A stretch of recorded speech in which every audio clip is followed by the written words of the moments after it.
নির্বাচনের সঙ্গে সংশ্লিষ্ট কর্তৃপক্ষ নানা রকমের চাপের মধ্যে ছিল, বিশেষ করে পশ্চিমাদের চাপের মধ্যে ছিল। আরও বিশেষ করে বললে দেশের অর্থনৈতিক অবস্থা এত খারাপ এবং দেশ যে দেউলিয়া হওয়ার পথে, তার আরেকটা প্রমাণ হলো আপনার যে মিনিমাম।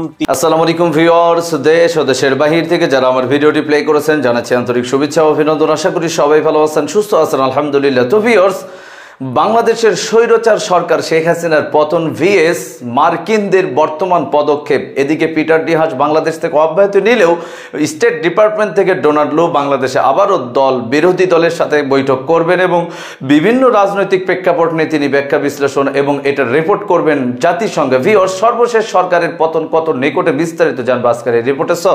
ভিডিওতে যাওয়ার আগে ছোট রিকোয়েস্ট করবো, যারা এখনো চ্যানেলটি সাবস্ক্রাইব করেননি, নিয়মিত দেশের সকল আপডেট সবার আগে জানতে অবশ্যই চ্যানেলটি সাবস্ক্রাইব করে পাশে রাখবেন। ভিউয়ার্স, আসুন স্ক্রিনে। যে নির্বাচন হয়েছে, যে নির্বাচনকে নানানজন নানান অভিধায় অভিষিক্ত করেন, সেই নির্বাচনের আগে বাংলাদেশ, বিশেষ করে বাংলাদেশ সরকার এবং নির্বাচনের সঙ্গে সংশ্লিষ্ট কর্তৃপক্ষ নানা রকমের চাপের মধ্যে ছিল, বিশেষ করে পশ্চিমাদের চাপের মধ্যে ছিল। আরও বিশেষ করে বললে যুক্তরাষ্ট্রের চাপের মধ্যে ছিল। কিন্তু হঠাৎ করেই যুক্তরাষ্ট্র চুপ হয়ে যায়, পশ্চিমা বিশ্ব চুপ হয়ে যায় এবং তারপর থেকে সেই চাপটা দৃশ্যমান নয়।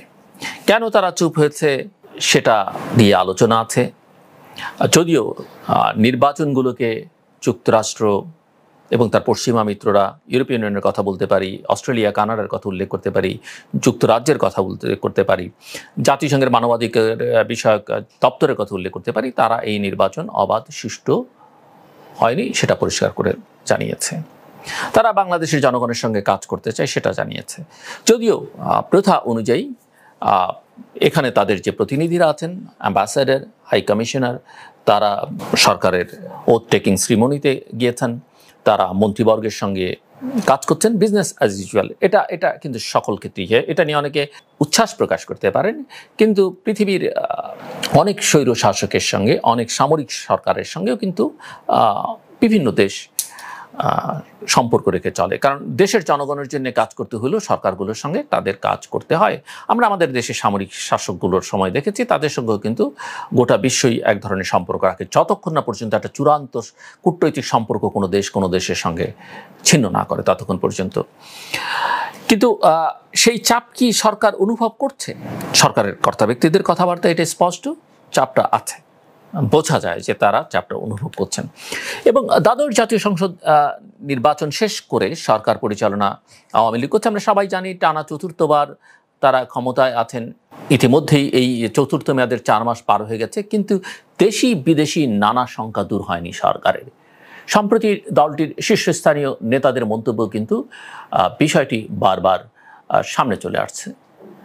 আমরা বিভিন্ন মহল, খবরাখবর থেকে যেটা পাই বা বিভিন্ন মহল থেকে খোঁজ নিয়ে যেটা দেখা যাচ্ছে যে যুক্তরাষ্ট্রকে এখনও সন্দেহের চোখে দেখছে আওয়ামী লীগ সভাপতি এবং প্রধানমন্ত্রী শেখ হাসিনার নেতৃত্বাধীন সরকার। প্রধানমন্ত্রী নানা অনুষ্ঠানে নানা সময়ে কিন্তু এই বিষয়ে কথাবার্তা বলছেন। অন্তত যুক্তরাষ্ট্রের সমালোচনা করে যখন কথাবার্তা স্পষ্ট করে বলেন তখন সেটা স্পষ্ট।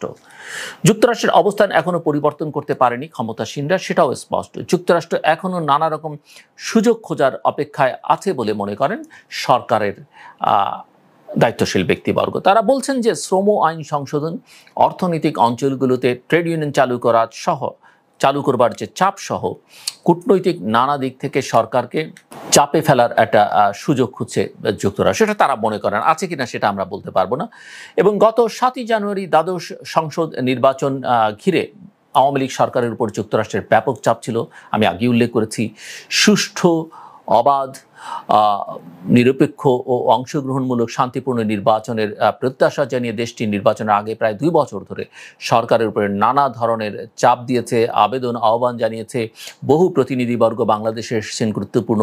এর মধ্যে উল্লেখযোগ্য একটা পদক্ষেপ তাদের ছিল গত বছরের মে মাসে বাংলাদেশের জন্য নতুন ভিসা নীতি ঘোষণা, যে সুষ্ঠু ও অবাধ নির্বাচনের হস্তক্ষেপের জন্য দায়ী ব্যক্তিবর্গ এবং তাদের পরিবারের সদস্যদের যুক্তরাষ্ট্র ভিসা দেবে না, তাদের ভিসা থাকলে সেটা বাতিল হবে অথবা তাদেরকে যুক্তরাষ্ট্রে প্রবেশ করতে দেয়া হবে না। এর আগেও আমরা জানি যে মানবাধিকার বিষয়ে যুক্তরাষ্ট্র তাদের বক্তব্য সবসময় বলে এসছে তারা র্যাপিড অ্যাকশন ব্যাটালিয়ন এবং তার 7 কর্মকর্তার বিরুদ্ধে স্যাংশন দিয়েছে, সেটাও আমরা জানি। এগুলো সরকারের সঙ্গে যুক্তরাষ্ট্রের টানাপোড়েন তৈরি করেছে, সেটা আমরা জানি।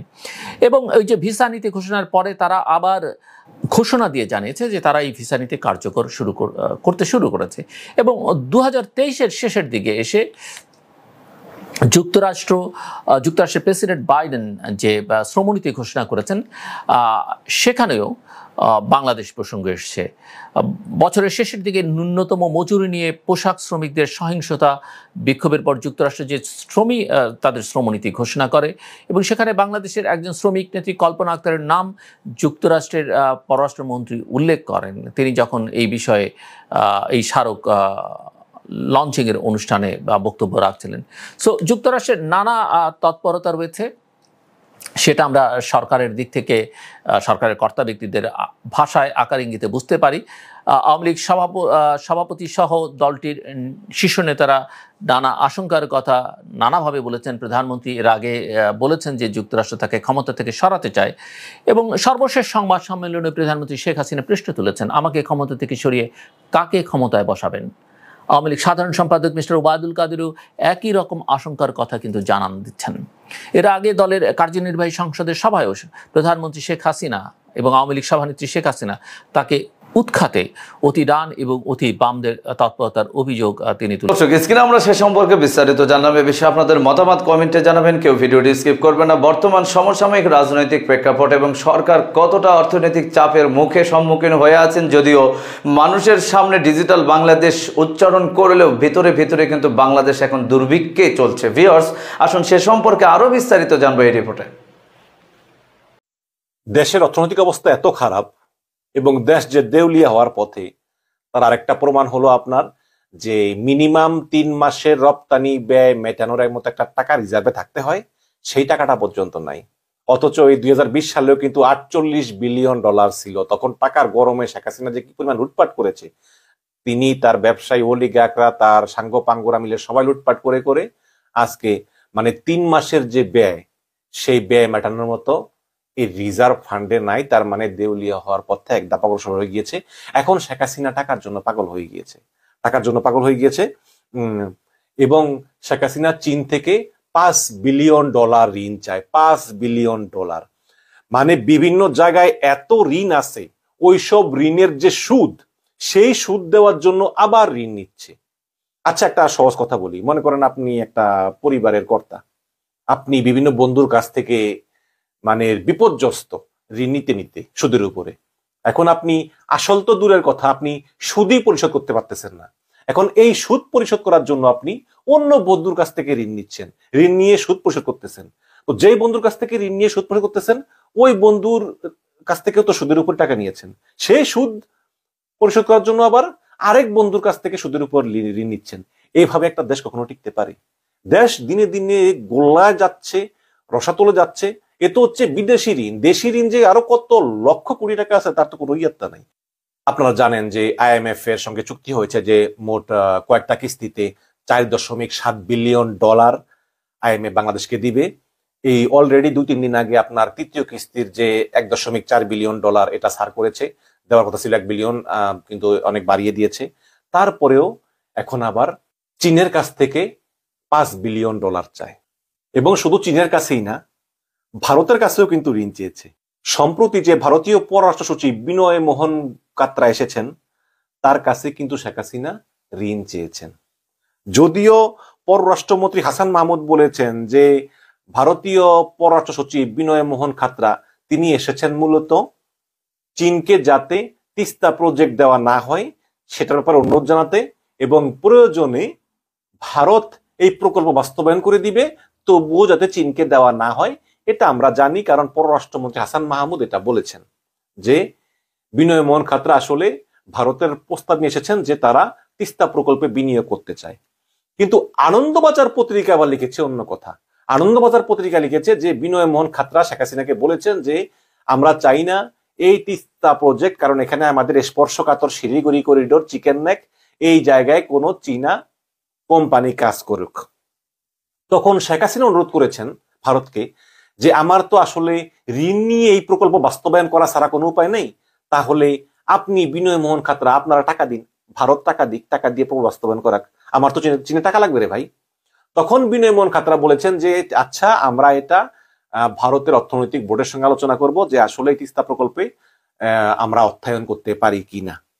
তাহলে হাসান মাহমুদ বলতেছেন যে দর্শক স্ক্রিনে আমরা সে সম্পর্কে বিস্তারিত জানলাম। এই বিষয়ে আপনাদের মতামত কমেন্টে জানান। সো আজকের ভিডিও এই পর্যন্তই। ভালো লাগলে লাইক এন্ড কমেন্ট করবেন এবং দেশের সকল আপডেট সবার আগে জানতে অবশ্যই চ্যানেলটি সাবস্ক্রাইব করে পাশে রাখবেন। দেখা হবে পরবর্তী ভিডিওতে ইনশাআল্লাহ। আসসালামু আলাইকুম ওয়া রাহমাতুল্লাহ।